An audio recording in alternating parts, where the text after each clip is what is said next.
오늘은 잠언 11장 19절에서 21절 말씀을 갖고 마음이 말씀으로 물들게 하라 하는 제목으로 함께 말씀을 나누도록 하겠습니다. 8월에는 저희들이 잠언 말씀을 하루에 한 장씩 같이 묵상하는 중입니다. 오늘은 11일이어서 11장을 묵상하는데 오늘 저는 여러분과 19절에서 21절 말씀을 중심으로 같이 말씀을 나누고 묵상하려고 합니다. 오늘 여러분이 예배드리고 19절, 21절 묵상했으니까 11장 내가 다 묵상해서 이렇게 생각하지 마시고 시간 되는 대로 1절부터 마지막 절까지 차근차근 정말 그 소가 여물을 되새김질하듯 하나님의 말씀을 아주 곱씹어 보며 또 내게 주시는 은혜, 또 내게 하시는 말씀이 무엇인지를 귀 기울여 들여가며 말씀을 묵상하시기를 바랍니다. 오늘 본문 19절에 보면 이렇게 말씀이 시작됩니다. 공의를 굳게 지키는 자는 생명에 이르고 악을 따르는 자는 사망에 이르느니라. 여기에서 공의라고 기록된 그 히브리어가 차데크라는 말입니다. 그 뜻이 의롭다 라는 뜻도 있지만 기준을 따르다 그런 뜻이 있어요. 여러분, 하나님이 보실 때 의롭다라는 것은 어떤 것일까요? 하나님의 말씀을 기준으로 세우고 그 말씀을 따르는 것, 그게 의로운 것이죠. 그래서 오늘 공의, 차데크라는 말은 말씀을 기준으로 살아가는 사람이 의롭다 하는 뜻으로 해석할 수 있습니다. 그리고 뒤에 보면 악을 따르는 자는 사망에 이른다 그랬는데 악이라는 말은 히브리어로 라라는 말입니다. 라. 근데 그 뜻이 악하다라는 뜻도 있지만 벗어나다 그런 뜻이 있어요. 하나님이 볼 때 무엇이 악한 것일까요? 벗어나는 거죠. 무엇을 벗어나는 걸까요? 그렇습니다, 여러분. 말씀을 벗어나는 것. 아버지의 마음을 벗어나고 하나님의 생각을 벗어나 살려고 하는 것. 그것이 악한 것이고 말씀을 벗어나는 것이 하나님이 볼 땐 참 악하다 하는 기준이 될 수 있는 거죠. 헬라어로 죄라고 하는 말이 하마르티아 라는 말입니다. 근데 그 뜻이 뭐냐면 관역을 벗어나다. 관역이라고 하는 것은 여러 가지로 해석이 되겠지만 오늘 이 말씀에 적용하여 해석한다고 하면 하나님의 말씀을 벗어나는 것, 그게 하마르티아가 아니겠는가. 창세기 3장에 최초의 인간이 죄를 짓는데 그 죄의 시작이 뭡니까? 말씀을 벗어나는 데서부터 죄가 시작이 되고 그 죄는 인간에게 악을 물려주게 됩니다. 말씀을 벗어나는 게 악한 것이고 말씀을 벗어나는 게 죄다. 그러면 여러분, 말씀을 벗어나면 우리들에게 어떤 일들이 나타나게 될까요? 말씀을 벗어나게 되면 내게 어떤 결과들이 초래될까요? 그것이 20절 말씀에 기록이 되어 있어요. 그런 의미에서 우리 20절 말씀 한번 같이 봉독해 보겠습니다. 말씀을 벗어나게 되면 어떻게 될까? 20절 같이 봅니다. 시작. 마음이 굽은 자는 여호와께 미움을 받아도 행위가 온전한 자는 그의 기뻐하심을 받느니라. 그렇습니다, 여러분. 말씀을 벗어나면 마음이 굽어지게 돼요. 말씀을 기준으로 세우고 말씀을 따라가게 되면 굽어졌던 마음도 꼿꼿하게 펴지게 되는데 하나님의 말씀을 벗어나게 되면 내 마음이 이상하게 굽어지기 시작합니다. 이 굽어진다는 말을 영어 성경은 프로워드라는 말로 번역을 했어요. 완고하다, 길들여지지 않는다, 다루기 어렵다, 그런 뜻입니다. 마음이 굽어진 사람은 하나님도 다루기가 어려운 사람으로 변질이 돼버려요. 말씀을 벗어나면 마음이 굽어지게 되고, 마음이 굽어진 사람에겐 더 이상 하나님의 손길이 다가가지를 못해요. 이게 얼마나 큰 불행이겠습니까? 그러면 마음이 굽어질 때 그 더 최악의 결과는 어떤 결과를 만들어낼까요? 21절 우리 같이 봉독해 보겠습니다. 마음이 굽어지고 나면 어떻게 되는가? 어떤 현상들이 나타나는가? 21절 같이 봅니다. 시작. 악인은 피차 손을 잡을지라도 벌을 면하지 못할 것이나 의인의 자손은 구원을 얻으리라. 21절에 보니까 악인이 마음이 굽어진 사람 아닙니까? 마음이 굽어진 사람에겐 또 다른 악인이 와서 연대하고 손을 잡는다는, 마음이 굽어진 사람에겐 꼿꼿한 마음을 가진 사람이 오는 것이 아니라 굽어진 마음을 가진 사람이 찾아오게 돼요.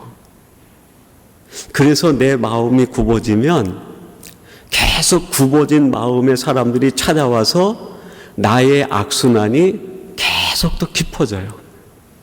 악이 강화되고 악의 연대가 일어나게 됩니다. 여러분들은 성경을 읽으실 때 어떤 요절을 보고 어떤 구절을 보면 야, 무섭다 이런 생각이 드십니까? 혹시 하나님의 진노, 재앙, 심판에 관한 말씀, 이런 말씀이 무섭게 느껴지십니까? 여러분, 근데 정말 하나님이 우리에게 재앙이나 심판이나 채찍질 하겠다 하는 말씀은 무서운 말씀이 아니에요. 하나님의 진노 속에는 사랑이 담겨 있고, 하나님의 심판의 말씀 속엔 우리를 향한 하나님의 지극한 애정이 담겨 있기 때문에 설령 표면적으로는 심판과 재앙의 말씀이라도 그 말씀 뒤에 있는 아버지의 마음을 알면 그 말씀이 무서운 말씀이 아니에요. 나를 사랑하는 말씀입니다. 가끔 이제 어린 아기를 둔 엄마가 아기들을 보면서 이 더러운 거를 만지고 그러면 뭐라 그럽니까? 얘 지지 그러면서 그 다음에 뭐라 그래? 엄마가 떼치한다? 엄마가 맴매한다 그래요. 여러분, 그 아이가 들을 때 엄마가 떼치한다, 엄마가 맴매한다는 말은 문자적으로는 무서울 수 있어요. 근데 그 말을 하는 엄마의 본심이 뭡니까? 사랑이죠. 문자로는 떼치고 맴매지만 나는 너를 사랑해, 내가 너를 지켜줄게, 내가 너와 함께 할게 하는 엄마의 마음 아닙니까? 성경에 기록되어 있는 하나님의 재앙과 심판, 진노의 말씀은 겉으로는 무서운데 실제로는 사랑의 말씀이에요. 근데 여러분, 겉으로는 달콤한데 정말 무서운 이야기들, 그것이 기록된 성경들이 있어요. 저는 그 중에 최고의 무서운 요절이 요한복음 13장 2절이 아니겠는가, 그런 생각이 들어요. 요한복음 13장 2절 제가 한번 여러분에게 읽어드리겠습니다. 마귀가 벌써 시몬의 아들 가룟 유다의 마음에 예수를 팔려는 생각을 넣었더라. 여러분, 겉으로 보면 무섭지 않아요. 재앙을 얘기하는 것도 아니고 진노를 얘기하는 것도 아니고 심판을 얘기하는 것도 아닌데 사탄이 가룟 유다의 그 생각 속, 마음 속에다가 예수를 팔려고 하는 생각을 살짝 넣어주었다는 거예요. 근데 이게 얼마나 무서운 말입니까? 여러분, 사탄은 우리에게 다가올 때 달콤하게 다가오지만 그 달콤함 속에 우리를 죽이고 파멸시키는 사탄의 전략과 계략이 숨겨져 있습니다. 저는 이 말씀을 준비하면서 이 요한복음 13장 2절을 몇 번 묵상하면서 이 대목에서 소름이 쫙 끼치는 듯한 느낌이 들었어요. 그게 뭐냐면 마귀가 벌써 그렇게 얘기를 해. 벌써 아주 오래전부터 마귀가 계획을 하고 있었다는 거예요. 누구를요? 가룟 유다에게 예수 팔려는 생각을 집어넣도록 계획을 가졌다는 거예요. 벌써. 근데 그 계획이 언제부터 시작됐을까요? 시몬의 아들 가룟 유다, 유다의 아버지 때부터, 유다의 아버지 때부터 유다의 마음이 조금씩 굽어지도록 아무도 눈치 못 채게 유다의 마음을 조금씩 굽어지게 만들었다는. 그래서 마침내 예수님 바로 앞에 있는 데에도 굽어진 유다의 마음이 예수님의 말씀을 받아들이지 않는 거예요. 여러분, 내 마음이 굽어지면 지금 내게 주시는 하나님의 말씀이 내 마음에 들어오지를 않아요. 말씀이 들리지 않고 하나님의 은혜가 내 속에 들어오지를 못합니다. 예수님 자체가 은혜 아닙니까? 예수님 자체가 선물 아닙니까? 예수님 자체가 축복 아닙니까?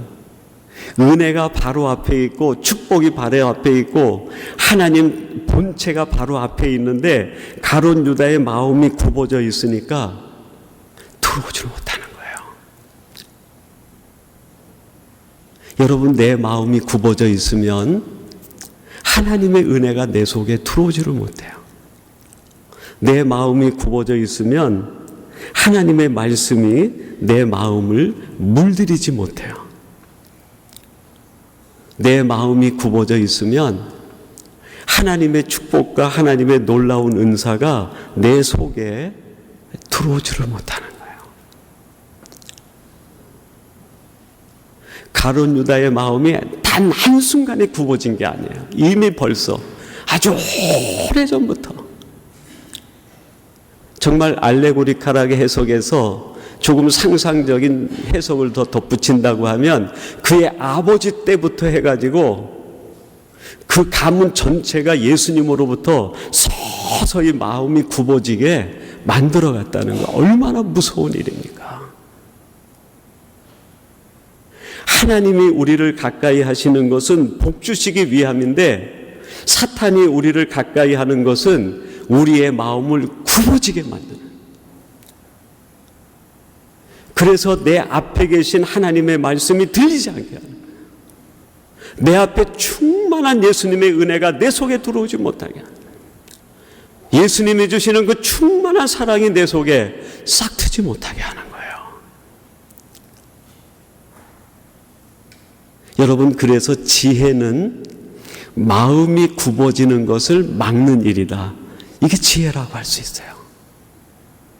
우리가 하나님 앞에 늘 기도하고 구해야 되는 것이 있다고 하면 하나님, 내 마음이 굽어지지 않게 해주세요.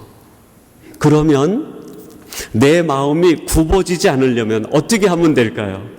시편 1편 2절에 그 답을 이렇게 이야기합니다. 오직 여호와의 율법을 즐거워하여 그의 율법을 주야로 묵상하는 자로다. 다른 방법이 없어요. 하나님의 말씀을 매일매일 먹는 거예요. 아침 저녁으로 시시때때로 마음이 힘들 때나 마음이 외로울 때나 고독할 때나 마음이 아플 때나 상처받을 때나 말씀을 계속 먹는 거예요. 그래서 그 말씀이 내 마음을 물들이게 하는 거예요. 내 마음이 완전히 말씀에 물들어 버리면 내 마음이 굽어지지가 않아요. 세상에서 어떤 일을 당하든 그거를 이겨내는 능력이 생깁니다. 창세기 39장에 보면 요셉 이야기가 나옵니다. 그 요셉이 그 형들에게 아버지의 심부름을 갖다가 형들이 요셉을 미워해가지고 물 없는 구덩이에 집어넣었다가 그 장사꾼들이 지나가니까 노예값을 받고 팔아버립니다. 형제들에게 노예 몸값을 받고 팔려버린 거예요. 이거보다 더 그 상처가 어디 있겠어요. 애굽에 팔려가가지고 보디발 집에 종이 돼서 사환으로 일을 하는데 얼마나 일을 열심히 하는지 모르겠어요. 그러나 여러분, 단신 어린 나이에 그 낯선 이국 땅에 형들에게 배신당해서 팔려 종이 된 그 요셉 마음이 얼마나 외롭겠어요. 얼마나 고독하고 얼마나 힘들겠습니까? 제가 전에도 한번 말씀드렸는데요. 우리 성도들과 가끔 대화할 때 그런 얘기 하더라고요. 초기에 이민 오셔서 30년 이상 되신 분들은 그때 밴쿠버의 한국 사람들이 정말 손꼽을 정도 몇 명 되지 않았다고 그래요. 그래서 토요일 같으면 같이 모여서 식사도 하고 대화도 하고 교제도 나누고 그랬는데 그래도 외로움이 가시지 않는 거예요. 그래도 고독함과 마음의 쓸쓸함이 가시지 않으니까 그럴 때는 공항으로 갔다고 그래요. 그 공항 커피숍에 가가지고 누가 날 찾아오는 것도 아닌데 공항에서 커피 한 잔 마시면 마음이 달래지고 위로가 되고, 공항에 갈 시간도 없으면 커피 한 잔 받아가지고 공항 쪽 바라보고 커피만 마셔도 마음의 위로가 됐다. 그런 얘기들 하시더라고요. 여러분, 지금 이 현대 사회를 사는 우리들 정말 지척으로 형제들이 있고 팔린 게 아니라 꿈과 희망을 찾아온 우리들도 이 땅에서 이렇게 고독하고 외로운데 요셉은 어땠겠어요? 그 세상의 고독과 외로움 가운데 조그만 유혹 하나에도 무방비로 넘어지는 거 아닙니까? 그런데 이 요셉에게 그 보디발 아내가 와서 성적으로 유혹하는 거예요. 근데 창세기 39장 9절에서 뭐라고 얘기합니까? 이 집에는 나보다 큰 이가 없으며 주인이 아무것도 내게 금하지 아니하였어도 금한 것은 당신뿐이니 당신은 그의 아내임이라. 그런즉 내가 어찌 이 큰 악을 행하여 하나님께 죄를 지으리까? 무엇이 유혹을 이겨낸 건가요?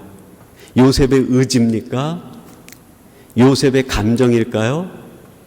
요셉이 가지고 있는 인간적인 고상한 지식이 유혹을 이겨낸 건가요? 아닙니다.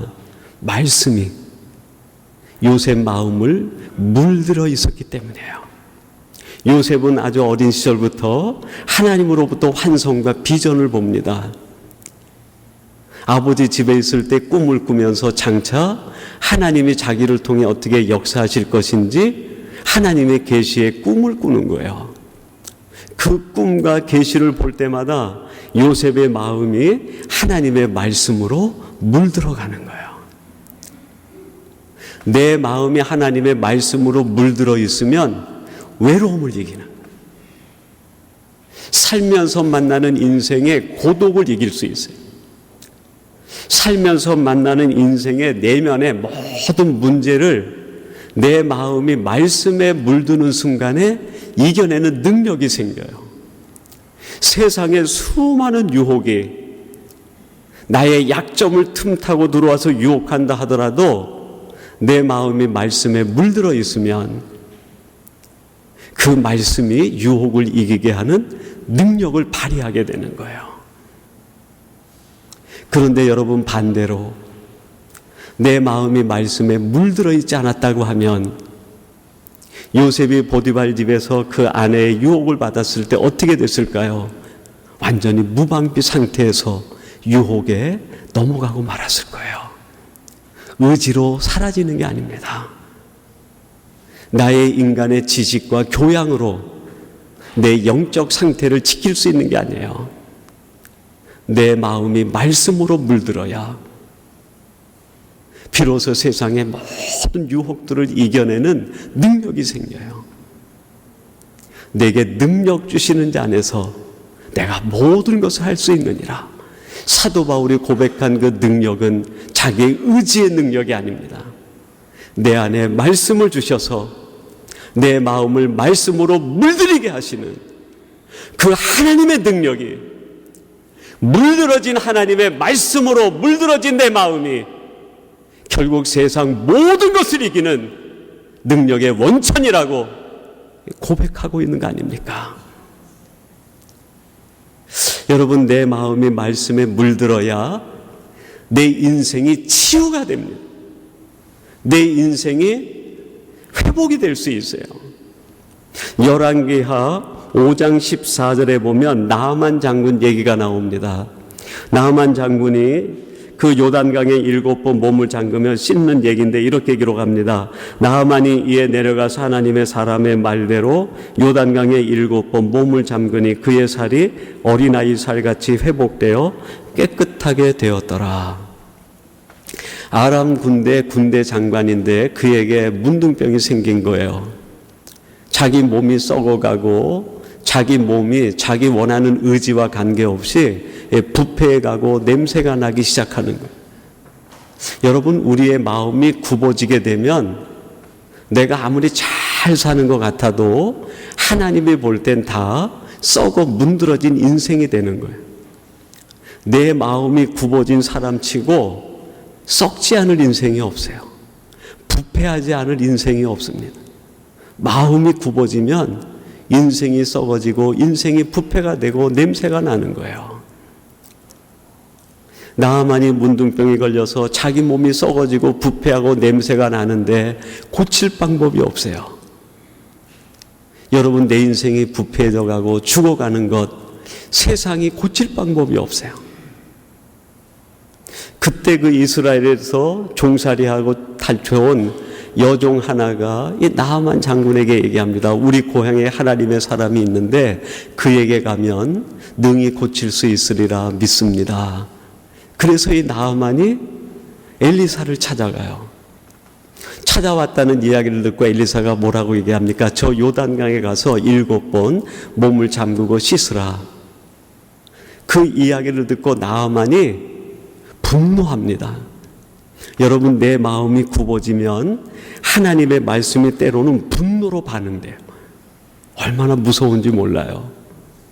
나아만의 마음이 굽어져 있으니까 자기를 살리는 말씀인데, 하나님이 주시는 유일한 처방인데, 하나님이 그의 영혼을 회복시키기 위하여 하나님이 주시는 계시 중에 계시, 은혜 중에 은혜, 축복 중에 축복의 말씀인데 그 말씀 앞에 분노가 일어나요. 여러분, 내 마음이 굽어지면 하나님의 말씀이 내 속에 들어오지를 못해요. 나아만이 분노하고 얘기합니다.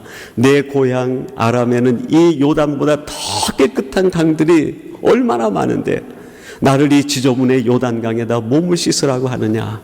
돌아가려고 하는데 그 여종이 다시 한번 얘기합니다. 주인이시여, 이거보다 더한 일도 할 수 있는데 저 요단강 물에 5번 몸 담그는 것쯤이야 할 수 있는 거 아닙니까? 여러분, 하나님의 말씀은 도전해 보는 거예요. 내 취향에 맞지 않아도. 여러분, 믿음 생활은 내 취향을 쫓아하는 게 아니에요. 믿음을 따라 하는 거예요. 내 신앙생활은 내 취미가 맞아서 해보는 게 아닙니다. 어쩌면 내 신앙생활, 하나님이 말씀하시는 신앙생활은 내 취향과 너무 다를 수 있어요. 내가 일상에 즐거워하는 것보다 너무 다를 수 있어요. 내가 즐겨하는 취미와 너무 다를 수 있어요. 2019년 우리들이 말씀으로 돌아가자는 표 아래 매 주일 예배 마치고 친교 끝나고 목장으로 큐티 모임을 합니다. 그 큐티 모임이 어떤 분에게는 정말 내 몸에 맞는 옷을 입은 것처럼 너무 행복하고 좋은 분도 있을 거예요. 근데 어떤 분들은 정말 몸에 맞지 않는, 내 취향이 아닌, 왜 나를 이렇게 힘들게 하는 생각을 불러일으킬 만큼 주일 오후에 하는 큐티 생활이 힘드는 분도 있으리라 생각이 돼요. 근데 여러분, 해보는 거예요. 신앙생활은 내 취향을 따라, 취미에 따라 하는 게 아닙니다. 세상의 일은, 세상 재미는 내 취향에 따라, 취미에 따라 내가 선택할 수 있어요. 그러나 믿음생활, 신앙생활은 내 취향과 달라도, 내 취미와 달라도 하나님이 내게 주시는 거라고 하면 믿음으로 하는 거예요. 믿음으로 할 때 거기에 길이 있어요. 여러분이 나아만 장군이 요단에 몸을 씻으라 그러니까 이건 내 취향이 아니라는 거예요. 여종이 말합니다. 한번 해보세요. 취향이 안 맞으면 어떻습니까? 당신의 자존심이 구긴들 어떻습니까? 하나님이 살려주신다는데. 제가 한번 물어볼까요, 여러분? 내 자존심 구기는 게 나을까요? 아니면 내 영이 살아나는 게 나을까요? 자존심 구기는 게 뭐가 그렇게 대수입니까? 내가 살아나는 게 중요하죠. 내 자격지심 산산이 부서지는 거, 그게 뭐 그리 대수입니까? 내 영이 살고, 내 믿음이 살고, 내 신앙이 살고, 내 가정이 사는 게 이게 더 중요한 거 아닙니까? 당신의 자존심 좀 무너지는 거 어떻습니까? 한번 들어가 보세요. 나아만이 그 여종의 말을 듣고 요단강에 한 번, 두 번 들어가기 시작합니다. 여러분, 하나님 말씀에 물드는 거는요, 한 번에 물들지 않아요. 하나님의 말씀은 지속적으로 말씀을 접해야 돼요. 만약에 한 번에 치유될 수 있었다고 하면 하나님께서 엘리사를 통해서 나아만 장군에게 저 요단강에 한 번만 들어가라, 그렇게 말씀했을 거예요. 7번. 하나님의 완전수입니다. 무슨 뜻일까요? 하나님의 말씀에 완전히 물들어야 돼요. 하나님의 말씀에 내 마음이 완전히 물들 때까지 100번이라도 1000번이라도 죽을 때까지라도 말씀으로 들어가야 돼요. 매일 말씀에 잠겨야 되는 거예요. 그래서 내 머리카락부터 발끝까지 완전히 하나님의 말씀에 물들 때에 나만이 살아나는 것처럼 내가 살아나기 시작합니다. 내 영이 살고, 내 믿음이 살고, 내 신앙이 살고, 나로 인하여 가정이 살고 공동체가 사는 거예요. 말씀에 한 번 들어갔다 나와가지고 말씀이 아무 능력이 없네. 아닙니다, 여러분. 말씀이 능력이 없는 것이 아니라 내가 물들지 않은 거예요. 2번 들어갔다 나와서 내가 2번까지 해봤는데 2번까지가 아닙니다. 물들 때까지. 내 머리부터 발끝까지 완전히 하나님의 말씀에 물들을 때까지 매일 말씀에 잠기는 거예요. 푹 잠겼다 나오는 거예요. 손만 잠그고 나오는 게 아니라, 발만 살짝 담그고 나오는 게 아니라, 호흡이 막혀 죽을 만큼 말씀 속에 완전히 잠기는 거예요. 머리카락도 사랑한다고 하면 머리카락까지 잠기게 해야 됩니다. 내 손톱을 사랑한다고 하면 손톱까지 잠기게 해야 돼요. 여러분의 자녀를 정말 사랑한다고 하면 자녀들이 말씀에 죽어도 잠기게 만들어야 돼요. 정말 그때는 때려서라도 잠기게 해야 돼요. 여러분의 가정을 정말 사랑하면 내 가정이 말씀에 완전히 잠기도록 내 가정을 개혁하면서 때려가면서라도 말씀을 잠기게 해야 돼요. 내 아내를 정말 사랑하면 아내를 하나님의 말씀 속에 집어넣어야 돼요. 남편을 정말 사랑하면 남편을 말씀에 잠겨 놓아야 됩니다. 말씀에 잠기지 않으면 물들지 않아요. 물들지 않으면 내 마음은 순식간에 굽어집니다. 여러분, 그 때를요, 사탄이 놓치지 않아요. 얼마나 우리보다 내 내면의 상태를 사탄이 정확하게 알고 있는지 모릅니다.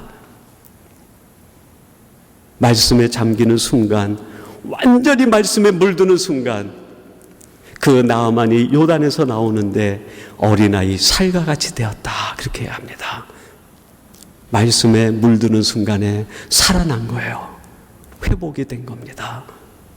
썩어가던 그의 몸이 새살이 돋고, 냄새나던 그의 몸에 향기가 나고, 부패해져가던 그의 마음이 하나님이 주시는 희망으로 충만해진 거예요. 사랑하는 성도 여러분, 하나님의 말씀 한 절도 놓치지 마세요. 오늘 잠언 11장 말씀 묵상할 때 오늘 말씀 나눈 19절, 21절 이 말씀 갖고 다 됐다 하지 마세요. 1절부터 마지막 절까지 더 말씀에 잠기세요. 여러분이 말씀에 잠기면 하나님이 여러분을 은혜에 잠기게 해주십니다. 여러분이 말씀에 잠기면 하나님은 여러분을 축복에 잠기게 해주세요. 여러분이 말씀에 잠기면 하나님께서는 여러분의 가정을 천군 천사를 둘러 진치고 보호해 주시는 줄로 믿습니다. 여러분 마음이 말씀에 물들어 살아가는 성도들이 되시기를 주님의 이름으로 축원합니다. 우리 기도하겠습니다. 하나님 아버지, 저희들이 하나님 말씀에 물들어 살아가게 하시고 말씀이 벌어져서 말씀에서 벗어나서 우리의 마음이 굽어지지 않게 하시고 굽어진 내 마음이 악의 도구가 되지 않도록 하나님 지켜 주시옵소서. 말씀에 물들어 살 때 유혹을 이길 수 있고 말씀에 물들어 살 때 내가 치유될 수 있음을 깨닫게 해주시니 감사합니다. 오늘 예배하는 삼성의 모든 가족들이 말씀에 물들어 살아가는 성도들 되게 해 주시옵소서. 예수님의 이름으로 기도하옵나이다. 아멘.